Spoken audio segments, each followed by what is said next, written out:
Jesus now. పరిశుద్ధులు ప్రియులైన దేవుని పిల్లలందరికీ యేసుక్రీస్తు నామం పేరిట శుభవందనాలు తెలియజేసుకుంటా ఉన్నాను. మనకి దైవ గ్రంథంలో జ్ఞానం గురించి, జ్ఞానుల గురించి రకరకాలుగా తెలియజేయబడతా ఉంటుంది. లోక జ్ఞానం వేరు, దేవుని జ్ఞానం వేరు. దేవుని అందులో భయభక్తులే జ్ఞానానికి మూలం అని కూడా మనం చదువుకున్నాం చిన్నప్పటి నుంచి. అందుకే బిడ్డల్ని స్కూల్స్కి పంపించేటప్పుడు ప్రార్థన చేసి దేవా ఈ బిడ్డని జ్ఞానంతో నింపు అంటారు. కానీ జ్ఞానం అంటే యాక్చువల్గా యేసుక్రీస్తుని తెలుసుకోవడమే నిజమైన జ్ఞానము. ఆయన వల్లనే మనం పరలోకము చేరగలుగుతాము. ఆయన ద్వారానే, ఆయన ఒక్కరే మార్గం అని తెలుసుకోవటమే నిజమైన జ్ఞానము. ఆ జ్ఞానమైన యేసుక్రీస్తుని గురించి సామెతల గ్రంథం అంతా ఉంటుంది. జ్ఞానము జ్ఞానం అని వీధుల్లో అరవడము, ఆ తర్వాత జ్ఞానము సంపాదించుకొనడమే జ్ఞానానికి ముఖ్యాంశం. అది చిన్నప్పుడు నాకు అర్థమయ్యేది కాదు. జ్ఞానం సంపాదించుకోవడమే జ్ఞానానికి ముఖ్యాంశం ఏంటి అనేది నాకు అర్థమయ్యేది కాదు. కానీ జ్ఞానం అంటేనే యేసుక్రీస్తు ప్రభువారు, ఆయన సంపాదించుకోవటమే అదే ముఖ్యం అని అక్కడ అర్థం అనమాట. ఆ విధంగా జ్ఞానం గురించి చాలా విస్తృతంగా దైవ గ్రంథంలో చెప్పబడింది. తర్వాత జ్ఞానులు చెప్పే మాటలు ఏంటి అని మనం ఆలోచించగలిగితే ప్రసంగి గ్రంథంలో 2వ అధ్యాయం 11వ వచనంలో అక్కడ ఏం చెప్పబడి ఉందంటే జ్ఞానుల గురించి చెప్పబడి ఉంది. అదేంటంటే జ్ఞానులు చెప్పు మాటలు ములుకోలల వలె ఉంటవి, అవి గట్టిగా బిగగొట్టబడిన మేకుల వలె ఉంటవి, అవన్నీ ఒక్క కాపరి వలె అంగీకరించబడినట్టు ఉంటవి అని ఉంటది. అంటే జ్ఞానులు చెప్పు మాటలు ములుకోలల వలె ఉంటవి అంటే, ములుకోలలు అంటే ఎక్కువ ఫార్మర్స్కి, వ్యవసాయం చేసేవారికి బాగా తెలుస్తుంది. అదేంటి అంటే ఒక రకమైన ముళ్ళ చెట్టు నుంచి తయారు చేసే ఒక కర్ర అంట. దానితో పశువుల్ని, అంటే వాళ్ళు ఫార్మింగ్ చేసేటప్పుడు పశువులు అటు ఇటు వెళ్ళిపోకుండా వాటిని నడపడం కోసం దాన్ని ఒకసారి దెబ్బేసి కరెక్ట్గా మార్గంలో పెడతారనమాట. అటువంటి కర్రని ములుకోల అంటారు. కాబట్టి అటువంటి ములుకోల జ్ఞానులు చెప్పే మాటలు అంట. అంటే మనకి నచ్చకపోవచ్చు, కానీ అది పెయిన్ఫుల్గా ఉండొచ్చు, కానీ మళ్ళీ మనం దారిలో పెట్టే మాటే నిజమైన జ్ఞానులు చెప్పే మాట. అంత మాత్రమే కాదు, కానీ బిగగొట్టబడిన మేకువలే ఉంటుంది అంట. అంటే చక్కనైన బిగగొట్టబడిన మేకువలే ఉంటుంది అంటే అది ఇంకా కదలదు, స్థిరంగా ఉంటుంది అని అర్థం. అటువంటి మాటలే జ్ఞానులు చెప్తారు. అవన్నీ కూడా ఒక్క కాపరి వల్లే అంగీకరింపబడినట్టు ఉంటవి అని. ఒక్క కాపరి అంగీకరించేవి ఏంటంటే జ్ఞానులు చెప్పే మాటలు. ఆ కాపరే మన దేవుడైన యేసుక్రీస్తు వారు. ఆయన అంగీకరించిన మాటల్నే చెప్పిన వారిని జ్ఞానులు అని అంటారు. మన లోకానుసారమైన జ్ఞానం కాదు, కానీ దైవ చిత్తానుసారమైన జ్ఞానమే మనకెంతో ముఖ్యం. అదే అక్కడ ఆ వచనంలో చెప్పబడింది.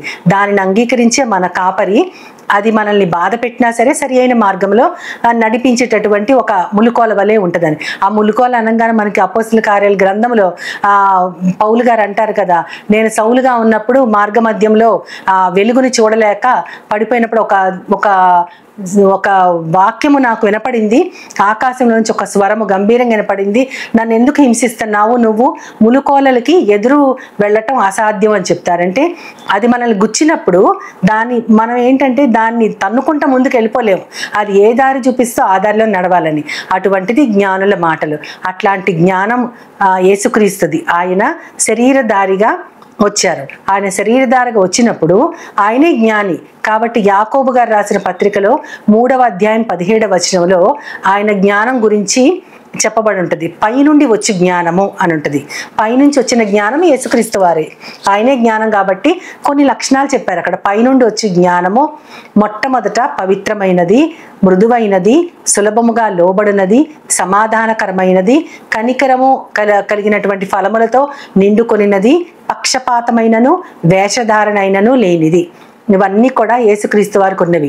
ఆయన పవిత్రమైన వాడు, ఆయనే సమాధానాన్ని దయచేసేవాడు, ఆయన మృదువైన వాడు, ఆయన కనికరం అనే ఫలాలతో నిండుకునేటువంటి వాడు. ఆయనలో ఏ పక్షపాతం లేదు, ఎవరైనా ఆయనకొకటే.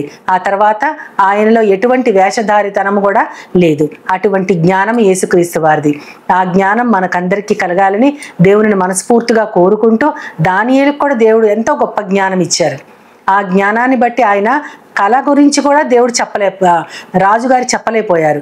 కళని చెప్పమన్నారు, కళ భావాన్ని చెప్పమన్నారు. దానిని చెప్పటం, దానిని వివరించటం కూడా దేవుడిచ్చిన అసాధారణమైనటువంటి జ్ఞానము.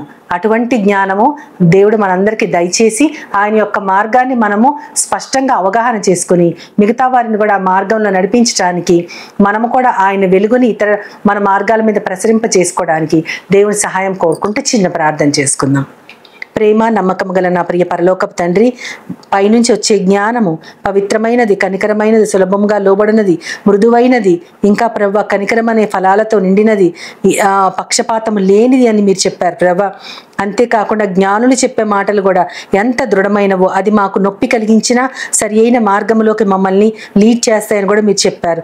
దానిని అంతటి మేము మనసులో పెట్టుకొని అటువంటి గొప్ప జ్ఞానం కలిగి ఉండటానికి నీ ప్రియకుమారుడు నా ప్రియ ప్రభు అయిన యేసుక్రీస్తు వారిని కోరి ప్రార్థిస్తున్నాను పరమ తండ్రి. ఆమేన్, ఆమేన్, ఆమేన్. Jesus now.